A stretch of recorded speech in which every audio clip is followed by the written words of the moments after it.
અમરેલી ખાણ ખનીજ વિભાગના શેત્રુંજી નદીમાં દરોડા પડ્યા છે। સરબંડા ગામ નજીક આવેલી શેત્રુંજી નદીમાં ખનીજ વિભાગની ટીમના દરોડા પડ્યા છે। ગેરકાયદેસર રેતી ચોરી કરનાર શખ્સોના વાહનો જપ્ત કરાયા છે। એક ડમ્પર, એક લોડર, 2 ટ્રેક્ટર સહિતના વાહનો શેત્રુંજી નદીમાંથી ઝડપાયા છે। અંદાજિત 25 લાખનો મુદ્દામાલ જપ્ત કરી કાયદેસરની કાર્યવાહી હાથ ધરવામાં આવી છે।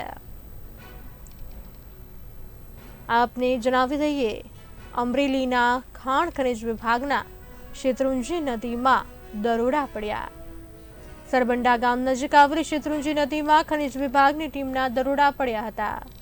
ગેરકાયદેસર રેતી ચોરી કરનાર શખ્સોના વાહનો જપ્ત કરવામાં આવ્યા છે।